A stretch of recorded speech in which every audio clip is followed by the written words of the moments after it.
السلام علیکم ناظرین، آپ دیکھ رہے ہیں ایف پی پی نیوز۔ میں ہوں ثنا عرفان۔ خبر شامل کرتے ہیں کراچی سے۔ ڈسٹرکٹ کورنگی پریس کلب کے بانی صدر محمد رستم قادری کی ڈپٹی کمشنر کورنگی مقصود بھٹو سے ملاقات۔ دلچسپ امور پر گفتگو۔ پریس کلب پر قبضہ مافیا، لینڈ مافیا اور نوسر بازوں کے بارے میں تفصیلی بریفنگ دی۔ ڈسٹرکٹ کورنگی پریس کلب کے صدر نے گفتگو کرتے ہوئے بتایا کہ ڈبل بینچ ہائی کورٹ آئینی قانون پٹیشن داخل کی ہے، جس میں قبضہ مافیا، لینڈ مافیا، نوسر باز پراڈی اور ڈپٹی کمشنر کورنگی اور ایس ایس پی کورنگی کو فریق بنایا گیا ہے۔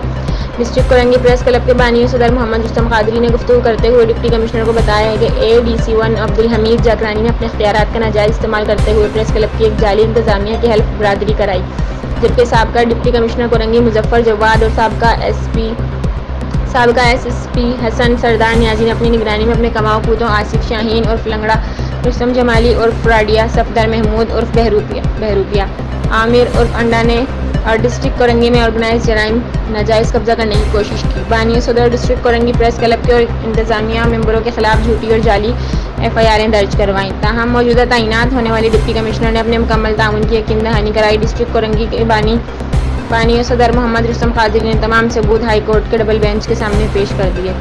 رپورٹ محمد انس، کیمرہ مین محمد حسن راجپوت۔ مزید خبروں اور ترجموں کو جاننے کے لیے دیکھتے رہیں FPP نیوز۔ اجازت چاہوں گی آپ کے اینکر ثنا عرفان۔